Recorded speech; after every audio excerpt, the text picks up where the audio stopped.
En ce moment, les conducteurs et les conductrices de bus et de cars, vous l'avez sûrement vu, on est soumis à des contrôles, contrôle de permis, contrôle drogue et contrôle alcool, qui font suite à un tragique accident de car qui a causé la mort d'une jeune collégienne.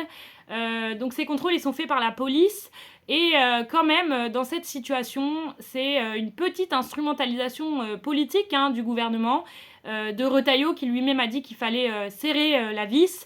Pourquoi on parle d'instrumentalisation? Parce que on n'a pas trop l'habitude de voir le gouvernement au garde à vous dès qu'il y a un problème dans les transports.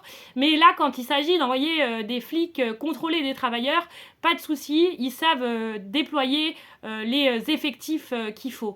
On l'a pas entendu lever le petit doigt, le gouvernement, quand il s'est agi de répondre aux problèmes de l'état des bus, par exemple, hein, qui date quand même pour certains du Moyen-Âge et qui pose aussi des problèmes de sécurité pour les voyageurs et pour les conducteurs.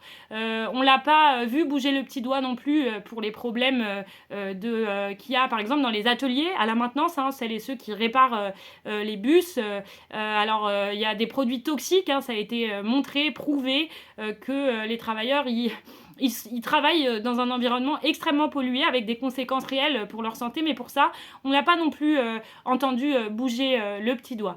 Alors ces contrôles, ils sont faits parfois même là où il y a des voyageurs sur la ligne. Alors imaginez que la police vienne vous chercher au travail pour un contrôle de routine. Alors qu'il y a des contrôles dans notre boulot parce qu'on fait un taf de sécurité, c'est quelque chose qu'on peut comprendre, mais que ces contrôles, ils soient au service d'une instrumentalisation par le gouvernement contre les travailleurs, ça, par contre, c'est quelque chose qu'il faut dénoncer et qu'on dénonce.